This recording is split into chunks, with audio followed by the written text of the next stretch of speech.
नमस्कार दोस्तों, नमस्ते इंग्लिश के डेली लाइफ सेंटेंस सेक्शन में एक बार फिर से आपका स्वागत है। दोस्तों, हमेशा की तरह हम लोग डेली लाइफ वाक्य लाए हैं और दोस्तों आज का हमारा टॉपिक है sentence related to ask address.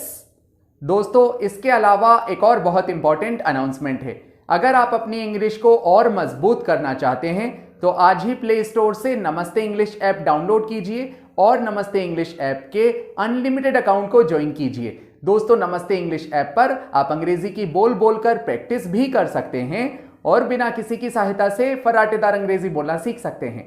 सो देर किस बात की, आज ही नमस्ते इंग्लिश ऐप के अनलिमिटेड अकाउंट को ज्वाइन कीजिए। अब चलते हैं आज के लेसन की ओर। दोस्तों, जब भी हम लोग किसी से एड्रेस जानते हैं तो उससे रिलेटेड हम कई तरह के सेंटेंसेस आमतौर पर बोलते हैं। जैसे सपोज अगर आपको कहना हो माफ कीजिए, क्या आप मुझे यह पता बता सकते हैं, तो इसकी इंग्लिश क्या होगी?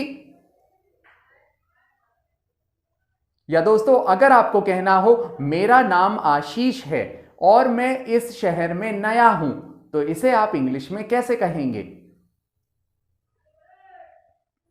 या दोस्तों, अगर आपको कहना हो मैं मूल रूप से कोलकाता का रहने वाला हूं लेकिन मैं आज ही दिल्ली आया हूं, तो इसकी इंग्लिश क्या होगी? या दोस्तों, अगर आपको कहना हो आपका बहुत बहुत धन्यवाद, आपसे मिलकर अच्छा लगा, तो इसकी इंग्लिश क्या होगी? दोस्तों, ज्यादातर लोगों से ऐसे सेंटेंस नहीं बनते हैं, यही हम आज के लेसन में लाए हैं। तो चलते हैं आज के लेसन की ओर। अगर आपने कहा माफ कीजिए, तो दोस्तों माफ कीजिए की इंग्लिश होगी sorry to disturb you. Sorry to disturb you का मतलब है माफ कीजिए, आपको परेशान करने के लिए माफी चाहता हूं, यानी माफ कीजिए। तो उसकी इंग्लिश होगी सॉरी टू डिस्टर्ब यू। क्या आप मुझे ये पता बता सकते हैं, तो ऐसे में आप कहेंगे can you tell me, can you tell me this address.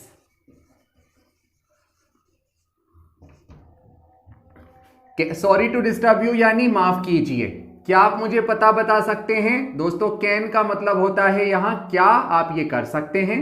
You का मतलब होता है यू यानी आप। कैन यू टेल, टेल का मीन्स होता है बता सकते हैं, बताना। कैन यू टेल मी यानी क्या आप मुझे बता सकते हैं, क्या बता सकते हैं? यह पता। सो दोस्तों, यह पता को हम कहेंगे this address. Can you tell me this address? Okay. दूसरा सेंटेंस है मेरा नाम आशीष है, तो ऐसे में आप कहेंगे आई एम आशीष। या तो आप कह सकते हैं माई नेम इज आशीष, या आप कह सकते हैं आई एम आशीष और मैं इस शहर में नया हूं। And I am new. I am new का मतलब होता है मैं नया हूं। I am new to this city, मैं इस शहर में नया हूं, तो उसकी इंग्लिश होगी I am new to this city. दोस्तों, आई एम आशीष का मतलब होगा मैं आशीष हूं या फिर मेरा नाम आशीष है। और को हम कहेंगे एंड। आई एम न्यू का मतलब है मैं नया हूं टू दिस सिटी यानी इस शहर में। ओके। मैं मूल रूप से कोलकाता का हूं, तो ऐसे में आप कहेंगे I am from Kolkata basically. दोस्तों, बेसिकली का मतलब होता है मूल रूप से। मैं हूं, तो मैं हूं की इंग्लिश होगी आई एम। फ्रॉम का मतलब होगा से। कोलकाता, मैं कोलकाता से हूं, तो उसकी इंग्लिश होगी आई एम फ्रॉम कोलकाता। मूल रूप से, मूल रूप से की इंग्लिश होगी basically. I am from Kolkata basically. ऐसे ही लेकिन की इंग्लिश होगी बट आज ही दिल्ली आया हूं। But I have come to Delhi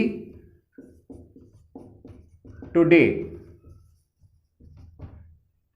मैं आज ही दिल्ली आया हूं, लेकिन की इंग्लिश होगी बट। मैं आज ही दिल्ली आया हूं, तो इसकी इंग्लिश होगी आज ही दिल्ली आया हूं, तो इसकी इंग्लिश होगी I have come to Delhi today. Okay. ऐसे ही दोस्तों अगर आपने कहा आपका बहुत बहुत शुक्रिया, तो उसकी इंग्लिश होगी thanks a lot. Thanks a lot का मतलब है आपका बहुत बहुत धन्यवाद। आपसे मिलकर अच्छा लगा की इंग्लिश होगी नाइस टू मीट यू। आपसे मिलकर अच्छा लगा, nice to meet you. Thanks a lot का मतलब आपका बहुत बहुत धन्यवाद, नाइस टू मीट यू यानी आपसे मिलकर अच्छा लगा। सो दोस्तों इस तरह से ये सेंटेंस बनते हैं। I hope you learned it, I hope you enjoyed this lesson. If you really like this lesson then please like and subscribe Namaste English. I will see you next session, till then take care.